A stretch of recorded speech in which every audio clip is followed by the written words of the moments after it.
ఈమెనే కోరికలు కోరింది, ఈమెనే రామచంద్రుడిని అరణ్యాలకు పంపించిందని చెప్తాం. మనం 2 నిమిషాలు కొంచెం చరిత్ర అవలోకనం చేద్దాం. శంబరాసురుడితో యుద్ధం జరుగుతున్నప్పుడు శంబరాసురుడు దేవతలను వణికిస్తున్నాడు, దేవతలను జయిస్తున్నాడు.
ధైర్యవంతుడు, క్రోధాన్ని జయించినవాడు, తేజస్సు కలిగినవాడు, ఎదుటి వారిలో మంచిని చూసేవాడు, అవసరమైనప్పుడు కోపాన్ని తెచ్చుకోగలిగినవాడు.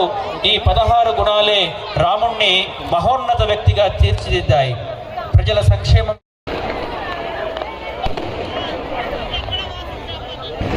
అందరూ కూడా చప్పట్లతో రామ లక్ష్మణ జానకి, రామ లక్ష్మణ జానకి, జై బోలో హనుమాన్ కి. ఈ కార్యక్రమానికి విచ్చేసినటువంటి నా హిందూ బంధువులందరికీ, వేదిక ముందున్నటువంటి పెద్దలకు, హైందవ బంధువులందరూ కూడా నమస్కారాలు తెలియజేస్తూ, ఈ అయోధ్య రాముల వారి అయోధ్య ఉత్సవాలు ఇక్కడ పార్క్లో మన వార్డులో చేసుకోవడం నిజంగా కూడా ఏ జన్మలో చేసుకున్నటువంటి పుణ్యం, ఆ పుణ్యంగా నేను భావిస్తున్నా. మీరందరూ కూడా ఈ కార్యక్రమానికి మేము ఇచ్చినటువంటి ఆహ్వానాన్ని మమ్మల్ని మన్నించి అందరు ఇక్కడికి విచ్చేసినందుకు అందరికీ కూడా చాలా చాలా కృతజ్ఞత. ఎల్లప్పుడూ మీ ఆశీర్వాదం ఇలాగే ఉండాలి. ఇక మున్ముందు కూడా చాలా చాలా మంచి కార్యక్రమాలు చేసే విధంగా మీ ఆశీర్వాదాలు మాకు ఉండాలని చెప్పేసి కోరుతూ, మరి నిజంగా కూడా ఈరోజు ప్రపంచం మొత్తం వేచి చూస్తున్నటువంటి ఈ రోజు ప్రతి హైందవుని కళ, ప్రతి ఒక్క హైందవుని కళ, ప్రతి ఒక్క కరసేవకుని కళ, ఎంతో మంది కరసేవకులు బలిదానం ఇస్తే గాని ఈరోజు అయోధ్యలో రామ మందిరం ఈరోజు మనం కట్టుకున్నాం.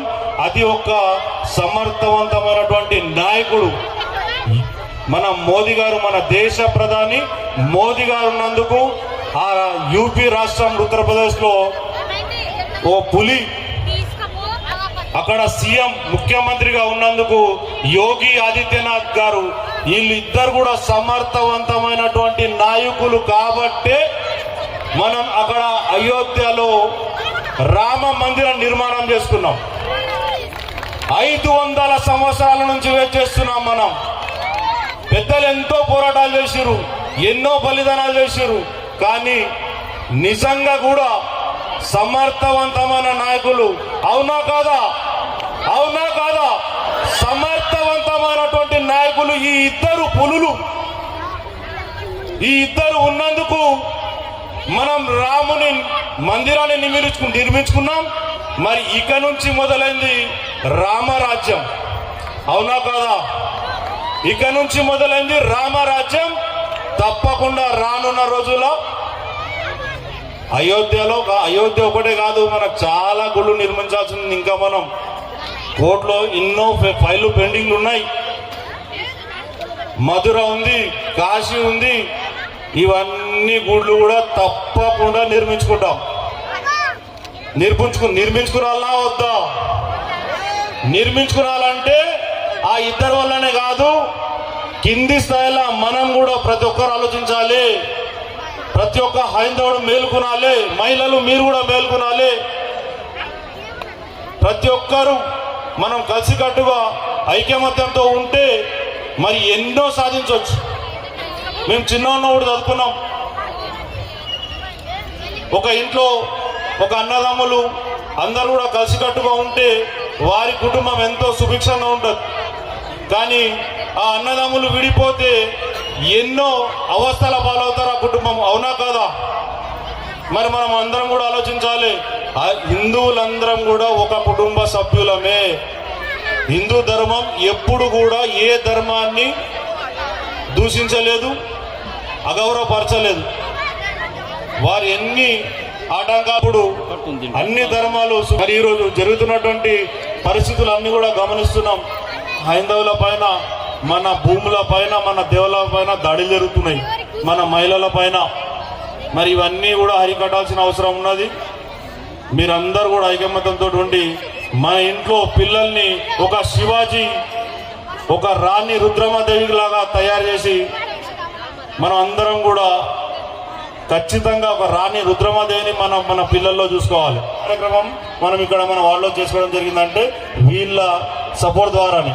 మళ్ళీ ఇంకా ప్రతి సంవత్సరం ఇలాంటి అనేక కార్యక్రమాలు జరుపుకునే విధంగా మీ అందరి ఆశీర్వాదాలు ఉంటాయని చెప్పేసి ఈ అవకాశం ఇచ్చిన మీ అందరికీ కూడా కృతజ్ఞతతో నమస్కారం తెలియజేస్తూ ధన్యవాదాలు తెలుపుతున్నాను.